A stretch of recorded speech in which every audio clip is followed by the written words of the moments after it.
Welcome back for some Big Block Chev dyno action with our good friend Frank from Dandy Engines. This is not our first rodeo with the Big Block Chev and our TVS2650 Supercharger. How are you, Heath? No, it's good to be back and good to be playing with one of these. It was great fun to see how much power these things make. And flashback, it's been 3 years, can you believe? We had Al and Woody from the Skid Factory with their project build. Can't believe it's been 3 years, but what a night, it was a late night. I recall Al's combo was fairly basic as far as big blocks go. Yeah, it was just a factory block with an aftermarket head and a flat tappet cam. It was nothing over the top. 454 cubic inches. We're pretty sure it was the world first for a TVS2650 on a big block. The dyno runs didn't go completely to plan because we hurt the cam, needed to do an overnight rebuild. That's right, it broke the camshaft, so we built it, we came back on, and Al and Woody were just happy to see it make, I think it made just under shy of 1,000 horsepower, and everyone was happy. So fast forward to today, we've got this dressed up engine in front of us, and it's got some bigger cubes, more... This has got some nice parts. We've got 565 cubic inches, we've got a roller cam, good Brodex aluminium heads. Yeah, Automotive Creations have built a beautiful show car and they wanted to do something different. No one really has done a big block. This was really a good test bed to see what we can do to go after it a bit more. And it's in a beautiful car as well, like the car's been shown and It's won trophies already, yeah. But back into the car, I know it's going to continue its show circuit, but looks fantastic the way it's been dressed. So we've got today our Mark II housing with the 110 throttle, it's drive-by-wire. Big thanks also to Nads at Fuel Tech for the engine control, which is always spot on. And we've seen some pretty decent numbers for the engine combo with this blower spec. Yeah, every time we made a change, it made power, and we drew the line at the point where we did, knowing that it can still make more.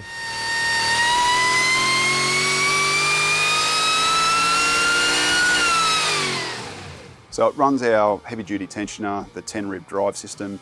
It's got the 245mm crank pulley, and we've been running the 80mm supercharger pulley for most of the run. So that pulley ratio is a little over 3, and we haven't been turning it massively high in terms of RPM, but it's been a little over 7,000 RPM. It's always great to rev a big block to like 7,000 RPM, so it did it real easy.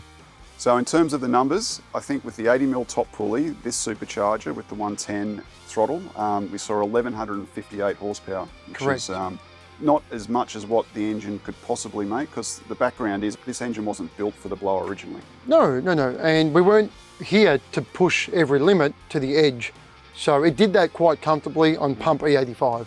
And recently, we've been testing our ported Mark II housing. So that's where the inlet port has been factory CNC ported by Harrop. So we swapped this blower out for that blower, again with the 110 throttle plate, and that with no other changes, we picked up 20 horsepower. And then further to that, we've been doing some stuff with the cleavors, and there's an engine we're doing shortly that's actually wanting to run a slightly right bias throttle position. So Clayton, our engineering manager's developed a front snout here that runs a flanged for the Nick Williams 120 throttle plate, so 10mm greater than what we're running. And that saw another decent jump up.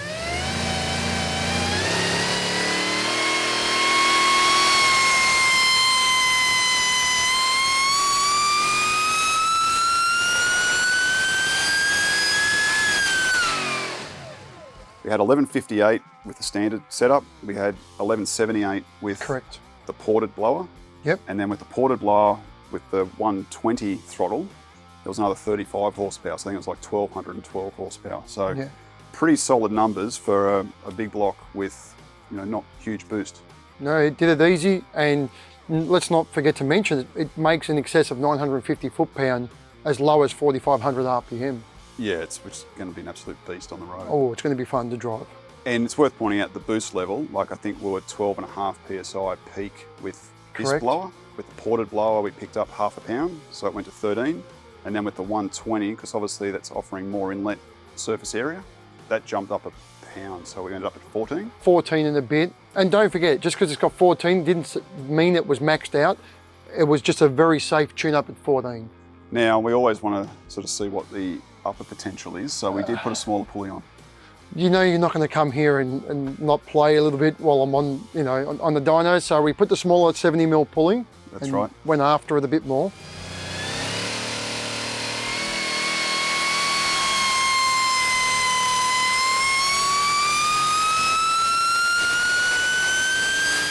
So I think that puts the pulley ratio to 3.5, and you know that is pushing at 7,500 RPM.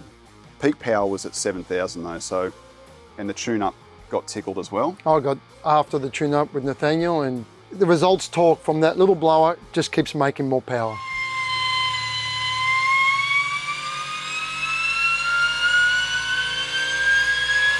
So I think peak power was at 7,000 RPM, 1,333 horsepower. Sounds rowdy. It's going to be an absolute animal once it's in the car. Don't forget the 1,050 foot-pound. Yeah, all the way through. That's going to be fun to drive on the street. Well, I was still making 1,000 foot-pound at 7,000 RPM. Correct. Stand on it and it'll be an absolute party. So one of our engineering goals is always to achieve modularity so we can tailor the supercharger for customer needs. So we've got all of those different options with the front snout and the throttle body. But on the big block, this is a 9.8 inch deck height, where we've got two lower manifold options. The more popular rectangle port, which is this, but also GM still offers those crate engines, which is an oval port. So two options on the lower manifold. There's a number of options now with the supercharger, with the porting, and obviously the front cover or snout as well. Correct. So excellent for customers that are doing custom installs, or they want to run their airbox in a particular location. Correct. It just gives flexibility. So I know the automotive creation guys are going to be keen to get the engine back into the Prem, and I think our video is probably going to stimulate a little bit of inquiry about big block Chevs with our supercharger, and maybe the next combo, as a clean sheet, we can really go after the horsepower. I look forward to that one. Well, a big thank you to Lou and Frank at Dandy Engines. It's always great to get on the dyno and do some testing. You can learn more about our big block Chev supercharger on our Australian and US websites, or speak to our global dealer network. Thanks for watching. We'll catch you next time.